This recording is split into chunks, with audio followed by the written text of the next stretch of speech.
Temem typo de silencio q machuca. Nao e aquil silencio tranquilo de fim de tarde. Nemo descanso live de uma casa dormindo. E outro. Mais pasado. Mais fundo. Silencio q paris cressa pilas perdes. Suber pilas escadas e sentar do su lado no sofa como uma presenca invisible. O silencio de quella casa era dao alto q parisha gritar dentro do meu peito. Quando o Daniel viajava trabalho. Tudo ficava grande de me. A sala parisha maya. O corda mais comprido. Eito nosso quarto, que antes era contigo, virava espaço frio, quase estranho, como se eu estivesse ocupando a vida de outra pessoa. El sempre dizia que era só por alguns dias. Alguns dias que viravam semanas. Semanas que viravam meses inteiros de despedidas rápidas no aeroporto. Mensagens curtas de boa noite e ligações apressadas no meio de reuniões. Eu entendia. Sempre entendi. O trabalho dele pagava aquela casa bonita. O carro na garagem, as viagens de fim de ano. Eu nunca fui ingrata. Mas entenda nao aquisha a cama vazia. Naquela noite, como tantas outras, eu jantei sozinha. Esquentei o resto do almoço no microondas. Comi encostada na banqueda de cozinha, mixendo no celular sem realmente prestar atenção nada. As redes sociais so pioravam tudo. Fotos de que sai sarindo, criancas correndo, churrascos de família. Barulho. Vida. Bagunça. Coisas que eu nem sabia que sentia falta. A minha casa, ao contrário, parecia a museu. Tudo arrumado de me. Limpo de me. Pardo de me. Às vezes eu ligava a televisão so prato messo qualquer, mesmo sem assista. Deixava qualquer programa passando, so pra enganar aquela sensação de abandono. Como se vozes desconhecidas pudessem me convencer de que eu não estava sozinha. Mas a verdade sempre voltava. Voltava quando eu escovava os dentes olhando pro lado vazio de pia. Voltava quando eu deitava na cama e esticava a mão, encontrando apenas o lençol frio. Voltava quando eu acordava de madrugada e não tinha ninguém respirando ao meu lado. Sabe quando voce cômica se pergunta se ainda faz diferença na vida de alguém? Se a sua ausência seria notada. Eu odiava esses pensamentos. Mas eles vinham mesmo assim. Caminhei pela casa apagando as luzes uma por uma. O clique dos interruptores ecoava como passos num corda de hospital. Cada estilo parecia confirma. Voce esta sozinha. Passei a mão pelo sofá, ajeitei a almofada dele do jeito que ele gostava, mesmo sabendo que ninguém ia usar. Era ridículo. Mas era o meu jeito de fingir que ele ainda estava ali. Antes de subir pro quarto, parei na varanda. A rua estava quieta, iluminada só pelos postes amarelos. Uma brisa livre mexia nas árvores, e por segundo eu pensei como o mundo continuava normal, enquanto aqui dentro tudo parecia suspenso. Como se minha vida estivesse sempre esperando alguma coisa cômica. Eu voltar. Apoiei os bracos no parapeito e respirei fundo. Eu nao queria luxo. Nao queria presents. Nao queria promessas enormes. Eu só queria companhia. Algum pra pergunta como foi meu dia. Algum pra dividir o silencio. Algum pra me olhar como se eu ainda fosse importante. Porque, naquela casa grande de me, comicos de me. Eu comicava sentir que estava desaparecendo aos poucos. Eu pai de tudo. Eu nem sabia quando tinha comicado a dor tanto assim. Perfeito, continua a história exatamente do ponto anterior, mantendo promo pessoa íntima português brasileiro natural tom emotional, leave, caloroso inicio inocente zero contudo improprio el chegu como visita de familia, almost equals sign I numa terça-feira comum, dessas que persem copia de anterior, que o Daniel me ligo no meio de tarde. Eu estava de brando rupa na lavanderia, no automático, quando o celular vibrou cima de máquina de lava. O nome delle na Taylor ein dar tinha o podida celerum eucoricao. Sempre tinha. Oi, amor, attendi, tentando sor mais animada do que realmente estava. Do outro lado, o barulho de aeroporto. Vozes embralhadas, anuncios metálicos, passos apressados. A vida dele sempre parecia acontece em movimento. Desculpa a carreira. Lembre de uma coisa e queria te pedir favor. Favor. Eu já sabia que vinha alguma surpresa. O Lucas lembra dele, o meu sobrinho. Que a disse, sobrinho de consideração. Filho de minha prima Lucia. Lembre vagamente. A menino alto que eu tinha visto dois naturas, quieto, educado de me, sempre mixendo no celular. Lembro, o que temel? Ele conseguiu um estágio aqui na cidade por umas semanas. Nada muito longo. So que o lugar tá absurdo. Pensei se ele podia ficar casa esse tempo. So se organiza. Eu demorei 2 segundos para responder. 2 segundos olhando para a lavanderia vazia. Processo de roupas. Pro silencio que já estava comicando a se espalha de novo. Claro, fale, rapido de me 8. Claro que pode. Pela primeira vez dias, senti algo diferente. Nao era felicidade exatamente. Era, expectativa. Como se a casa fosse respirar de novo. Serios. Voce salva minha vida, Daniel Rue. Eli tranquilo, voce vai gostar. Chega manha a noite. Quando desliguei, fiquei parada ali, como telefone na mão. A manha a noite. Tinha algum vindo. Algum abrir o portal. Suba as escadas. Fez a barulho na cozinha. Talvez deixar copo fora do lugar. Pode para bobo. Mas meu peito fico mais livre so de imagina. Passei o resto do dia ajeitando o quarto de hóspedes. Troquei os lenquar, abri as janelas, deixei o sol entrar. Coloquei cheirinho limpo no travesseiro, arrumei tolhas dobradas na cama. Fazia tempo que eu não preparava nada para ninguém.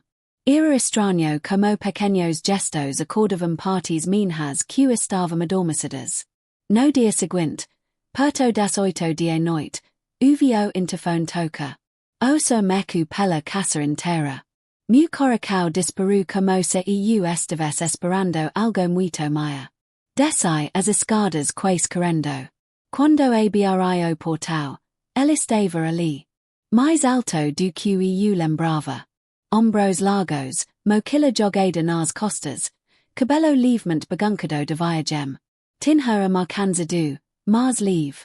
Ian tau el sorria facial, aquele tipo de sorriso que illumina qualquer cozinha. Oi, voce deve ser tia Ana, Dis, meo sem jeito. Obrigado por me receber. Prometo nao dar trabalho. Nossa, faz tempo que eu não fico numa casa com cara de casa, el falou. Eu não sube explicar por que, mas aquilo me toco. Talvez porque eu mesma já não sentia mais isso. Fizemos jantar simples. Macarrão, molho pronto, nada especial. Mesmo assim, a cozinha parecia diferente. Tinha conversa. Talvez batendo no proto. Risadas pequenas. Perguntas bobas sobre o transito, sobre o estágio, sobre a cidade. Barulho. Vida. Eu me peguei rindo de coisas que não eram tão engraçadas. Enquanto ele falava animado sobre planos, sobre sonhos, sobre o futuro inteiro em dar aberto na frente dele. Eu senti algo que eu não sentia há muito tempo. A casa já não parecia tão grande. Nem tão vazia. Nem tão silenciosa. Era só a presença de mais uma pessoa. Só isso. Mas, naquela noite, quando subi pro quarto, percebi uma coisa estranha. Pela primeira vez em semanas, eu não estava com medo do silêncio. Por lá embaixo, em algum lugar de casa, algo em dar estava acordado. E, de alguma forma simples e inesperada, isso já era suficiente. Risos na cosinharas duas dia manha o relógio do microondas marcava 207 dia manha. Piscando verde fraco como se também estives cansado. A casa inteira dormia. Mergelada naquele silencio espesso que so existe madrugada. So a luz da cosinha permanecer acessa. EUNAO conseguia dorma. Desaias escadas devagar, tentando nao fazer barulho, arrastando o moltom grande de me que eu sempre usava quando queria me sentir protegido. Abri a geladeira sem pensar muito no que procurava. Talvez leite, talvez nada. Foi quando ouvia voz atrás de mim. Também para o sono. Quase derrubei a garrafa. Voce estava encostado no batente de porta, cabelo baguncado, olhos ainda meio fechados, segurando uma canica vazia. Assusto, murmurei, respirando fundo. Aqui que era o vento. Vento nao toma chocolate quente as duas da manhã. A gentru baixo, de quel jeito que tenta nao acorda ninguém. Sem combina nada. Comicamos a cozinhar. Pegamos ovos, farinha, manteiga. Decidimos fazer panquecas. Mesmo que fosse uma ideia absurda para aquele horário. O cheiro de manteiga derretendo em sua cozinha. Quente e confortável. A frigideira caiava baixinho. Como se susurros segredos. Voce mexia a massa com cuidado exagerado, como se fosse uma receita complicada, quando na verdade era a coisa mais simples do mundo. Minha avó fazia isso quando eu nao conseguia dormir. Voce comento. Dizia que comida quente espanta pensamento ruim. Funcionava. Voce do ombros. Pelo menos eu parava de cora. Fiquei silencio por segundo, segurando a espátula. Então respondi, meu pai queimava tudo. Agua. Voce soltou uma gargalada curta. Isso e talento. Uma vez ele tentou fazer arroz doce e verucimento. Rimos mais alto dessa vez. Alto de me. Paramos, ouvindo a caça. Nada. Seguro. Fazia anos que eu no ria de quel jeito. Nao era aquela risada educada da escola ou eu que a gente usa mensagens. Era solta, doendo a barriga, como es olhos marrajados. De quelas que fez a magenta esquessa, por alguns minutos, tudo o que passa. Sentemos no chão de cozinhar como es protos apoiados nas penas. Comendo panquecas tortas de me, algumas queimadas nas bordas. Estranamente, isso tá perfeito, fale. E pork ninga mespra paficao as duas da manhã, voce respondo. Conversamos sobre coisas pequenas. Histórias antigas. Meadows bobos. Sunhos que a gente quase nunca contra voz alta. O tipo de conversa que so acontece quando o mundo inteiro está dormindo e ninguém pode interromper. Certo momento, o silencio voltou, mas nao era desconfortável. Era quente. Calmo. Voce encosto o ombro no meu. Ficamos assim, olhando a luz fraca refletir no chão. Percebi que nao era sober as panquecas. Nem sober a foam. Era sober companhia. Sober nao estar sozinho quando a cabica insistem ficar barulhenta de me. Olhei para o relógio outra vez. 2:43. Se algum pergunta manha por que a cozinhar tá uma bagunça. Voce cômico. A gente culpa o vento, complete. O barulho de chave girando na fechadura sempre vinha no mesmo horário. 18h12. Eu sabia pork, sem perceber, comecei a olhar o relógio todos os dias às 18h10. So para conferir. So por habito, eu dizia mesma. A casa ficava quieta de me no fim de tarde. A luz doada atravessava a janela de sala. Desenhando sombras compridas no chão. O feijão ainda no fogo baixo, a televisão ligada sem volume, a roupa dobrada no sofá. Tudo normal. Normal de me. Mesmo assim, meu ouvido ficava atento. Esperando. O elevador subindo. Passos no corda.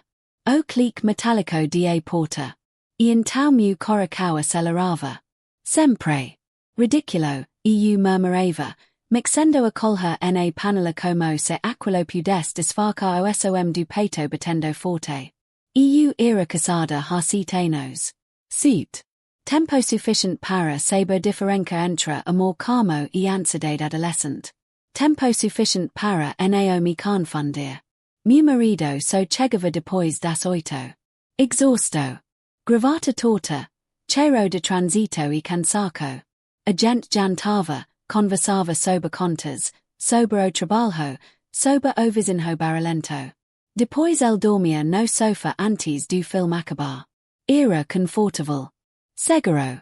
Construído com cuidado. Então por que o coração acelera quando ele entra pela porta? Saiu su casada? O ele nem deveria ter numbers meus pensamentos. Mas tinha. Lucas. O novo inquilino do apartamento ao lado. Chegou há 3 meses. Com caixas de mei e sorriso tímido. Ajudei a assegurar o elevador no primeiro dia. So isso. Uma gentileza qualquer. Depois viramos os acassos. Encontrar no corda. Dividir o elevador. Pega correspondência trocada. Conversas pequenas. Boa noite. Cheiro bom. Tacos enhando o que?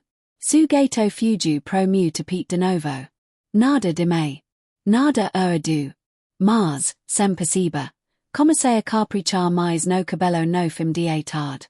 A trocar a blusa manchada por outra melha.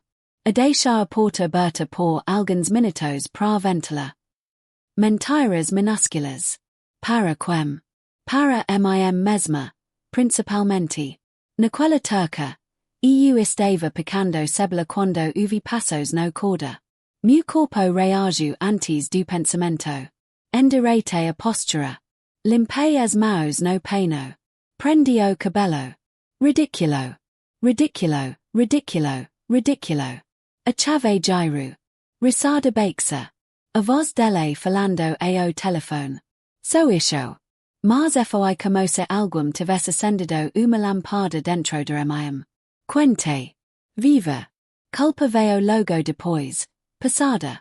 Desliguei o fogo com forca de mei. Fiquei parada. Olhando meu reflexo torto na porta do micro-ondas.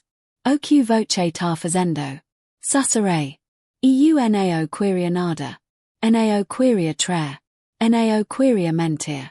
Nao queria destruir a vida que levei anos construindo. Mas também nao dava para fingir que aquela expectativa nao existia.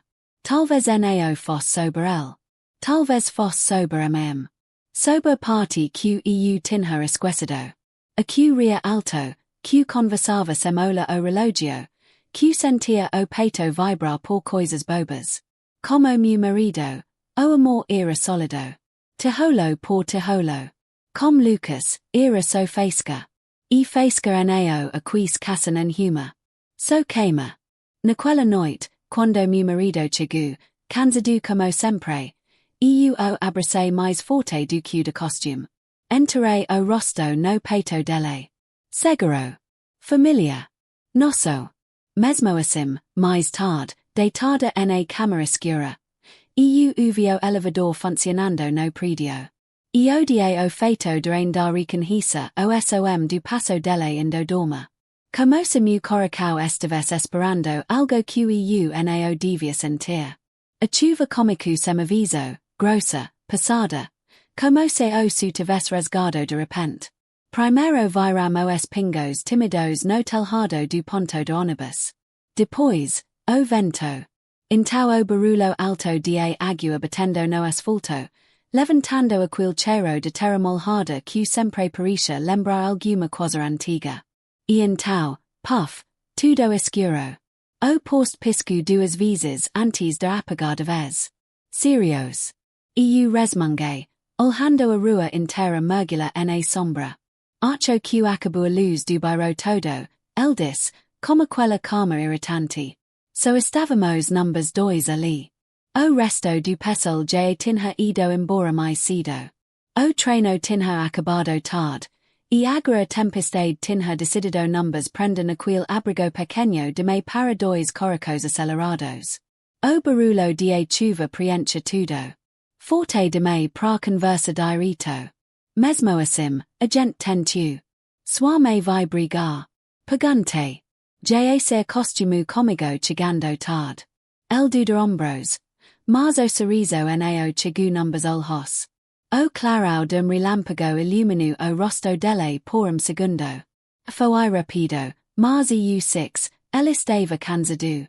Mais do que eu já tinha reparado antes. Ficamos silencio. Estranhamente, nao era silencio desconfortável. Era passado. Denso. Como se tivesse coisas de me precisas ali dentro. Sentei no banco de concreto. El sentiu ao meu lado. Perto. Muito perto. O casaco dele encostava no meu braço. E eu conseguia sentir o calor atravessando o tecido molhado. Voce já sent, el comico, depois Peru. O que? El respirou fundo. Sozinho. Mesmo quando tema monte de gente por perto. A pergunta-me pegou desprevenida. Fiquei olhando a chuva, tentando fingir que nao. Às vezes, respondi. Na maioria das vezes, real. El rubaixo. Sem graca. Eu também. Parecia ridículo. Duas pessoas sentadas lado a lado, mas falando como se estivessem confessando crimes. Talvez fosse a escuridão. Talvez a chuva. O feito de ninguém mais estar ali para ouvir. Laram casa e meio vazio, el continuo. Meu pai vi viajando. Minha me trabalha o dia todo. Eu falo mais como cachorro do que com gente. Pelo menos o cachorro responde abanando o rabo. Fale. Melhor do que muita gente. A gente ru. Dessa vez de verdade. Mas depois fico quieto de novo. E voce. El pergunto. Eu demorei. Nunca era fácil explicar. Paris que, procurei as palavras, eu te sempre sobrando. Tipo quando fazem grupo de três na escola. Sempre fico sendo voce entre também. El viru o rosto para mim. Mesmo no escuro, eu senti o ola. Voce nunca e sobra. Meu coração tropico. Ridiculo como uma frase simples podia fazer isso. Voce nem sabe. Esse sim. A voz dele saiu mais firme. Nem eu. Nossos dedos se aproximaram sem querer. Ou talvez querendo. Quase. Quase. A ponta do mindinho dele roçou no meu. Foi como um choque. A gente não afastou, mas também não segurou. Ficamos ali. Perto demais. Perigosamente perto. Respirações misturadas. O barulho da chuva escondendo o resto do mundo. Eu pensei que, se a luz voltasse naquele instante, tudo ia quebrar. A coragem, a conversa, aquele momento estranho e frágil. Então torci para que continuasse escuro. Porque ali, naquela sombra, eu não era sobra. E ele não estava sozinho. Quando a energia finalmente voltou, os postes acenderam de uma vez, amarelos demais, reais demais. A gente piscou, meio perdido. As mãos se afastaram devagar, como se nada tivesse acontecido. Mas tinha. Ele levantou primeiro. Acho que já dá para ir a sentir. Caminhamos lado a lado pela rua molhada. Sem tocar. Sem falar muito. Mas, pela primeira vez em muito tempo, o silêncio não doía. Parecia companhia. E eu soube que aquela noite, a noite da chuva, do apagão, das confissões quase sussurradas, tinha mudado alguma coisa. Não foi um beijo. Não foi um abraço. Foi só quase. Mas, às vezes, o quase é o que mais fica.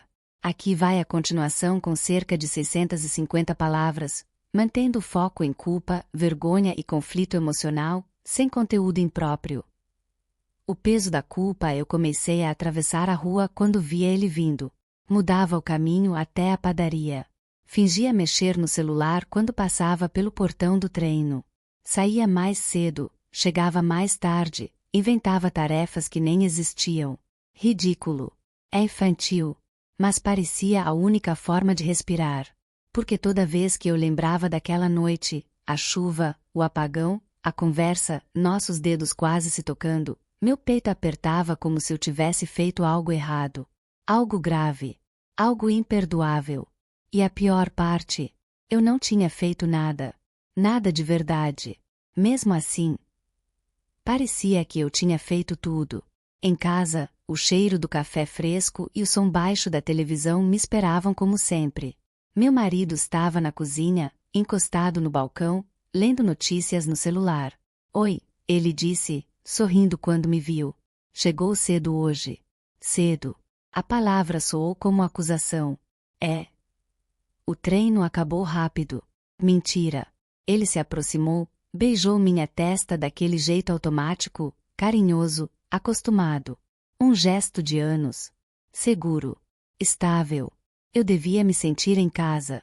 Mas senti culpa. Uma culpa funda, pegajosa, que grudava na pele. Enquanto ele falava sobre o trabalho, eu só conseguia pensar no outro sorriso. Na outra voz dizendo: você nunca é sobra. Comparar já era errado. Só de existir, aquilo já era errado. Você tá cansada? Ele perguntou. Tô sim. Outra meia-verdade. Eu estava cansada de mim. Fui pro banho e deixei a água quente cair por tempo demais, como se pudesse lavar a memória. Mas não lavava.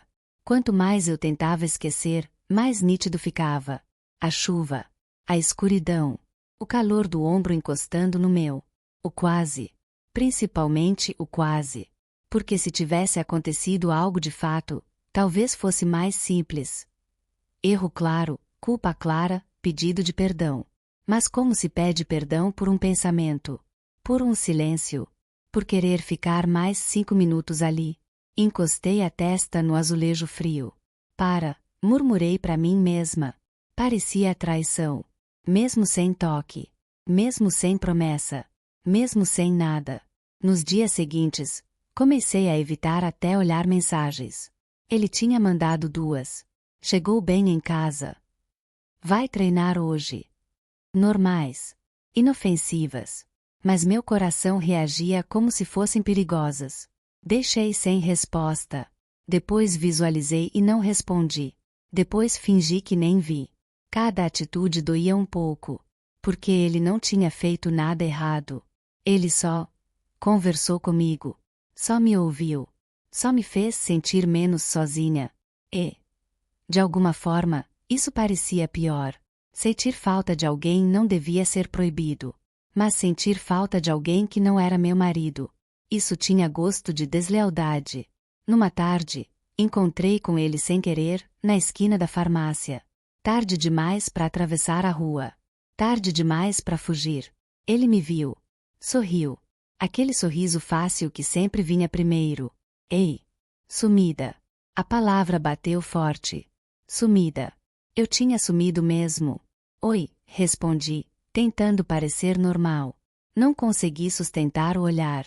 Fiquei encarando o chão molhado. Fiz algo. Ele perguntou, mais baixo. Você tá me evitando? O cuidado na voz dele quase me desmontou. Eu queria dizer que não. Queria dizer que sim. Queria explicar tudo. Mas como explicar uma culpa que nem eu entendia? Não? É só correria, menti. De novo. Ele assentiu devagar, mas dava para ver que não acreditou. O silêncio entre a gente já não era confortável como naquela noite. Agora era pesado. Cheio de coisas não ditas. Cheio de distância. Tá bom, ele disse. Se cuida. Simples. Educado. Como se estivesse devolvendo o espaço que eu mesma tinha criado. Quando ele foi embora, senti um vazio estranho. Um luto pequeno e bobo. Como perder algo que nunca foi realmente seu. Fiquei parada na calçada, abraçando os próprios braços.